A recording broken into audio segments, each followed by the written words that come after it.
இப்போ நடிகர் சத்யராஜ் அண்ட் நடிகர் விஜய் ரெண்டு பேருமே வேற வேற கட்சியில இருக்காங்க. ஒரு பக்கம் சத்யராஜ் திமுகவுக்கு சப்போர்ட் பண்றாரு.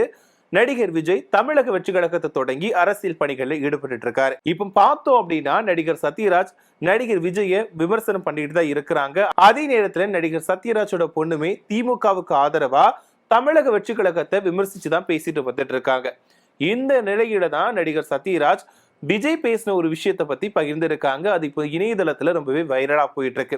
என்னன்னா, வரக்கூடிய ஏப்ரல் 10ஆம் தேதி அமைதிப்படை படம் வந்துட்டு ரீரிலீஸ் பண்றாங்க. இந்த படம் வந்து அரசியல் நையாண்டி கடந்த படமா உருவாகி இருக்கக்கூடிய திரைப்படம் தான்.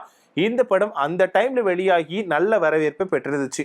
இந்த நிலையில இந்த படம் இப்ப வரக்கூடிய 10ஆம் தேதி ரீரிலீஸ் பண்ண போறாங்க. இதனால இந்த படத்தை பார்க்கிறதுக்கு நிறைய பேர் ஆவலா காத்துட்டு இருக்காங்க.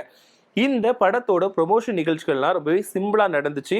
அதாவது அல்வா சீன் தான் இந்த படத்துல ரொம்பவே ஸ்பெஷல். அதே மாதிரி இந்த ப்ரொமோஷன் நிகழ்ச்சியிலுமே அல்வா ஊட்டி விட்டு ரொம்பவே சிம்பிளா முடிச்சுட்டாங்க. இந்த நிகழ்ச்சியில பேசின சத்யராஜ் விஜய் பத்தின ஒரு விஷயத்த வந்து பேசியிருந்தாங்க. அதாவது அந்த டைம்ல வந்துட்டு சத்யராஜ்க்கு வந்து அடுத்தடுத்து படங்கள் தோல்வி அடைஞ்சதுனால அவருக்கு வந்து நடிகரா இறங்கு முகம் தான் இருந்துச்சு. அந்த டைம்ல தான் சூர்யா, விஜய் இவங்க எல்லாமே டாப் லெவலுக்கு வந்துட்டு இருந்தாங்க. அப்போ ஒரு பத்திரிகையில விஜய் கிட்ட வந்து பேட்டி எடுத்திருக்காங்க. உங்களுக்கு யார மாதிரி நடிக்கணும் ஆசை இருக்கு அப்படின்னு கேட்டதுக்கு வந்து, எனக்கு யார மாதிரி நடிக்கணும்னு ஆசை கிடையாது. ஆனா ஒவ்வொரு டயலாக் பேசும்போதும் அமைதிப்படையில வரக்கூடிய சத்யராஜ் பேசினா எப்படி இருக்கும் அப்படின்ற மாதிரி யோசிச்சு பார்த்துப்பேன்.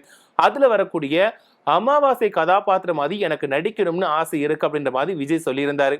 இதை கேட்ட சத்யராஜுக்கு வந்து ரொம்பவே சந்தோஷமா இருந்துச்சான். உடனே விஜய்க்கு போன் பண்ணி நன்றி சொன்னாராம். சோ அப்ப நடந்த விஷயத்த சத்யராஜ் வந்து இப்ப வந்து நினைவு கூர்ந்து பேசியிருக்காரு.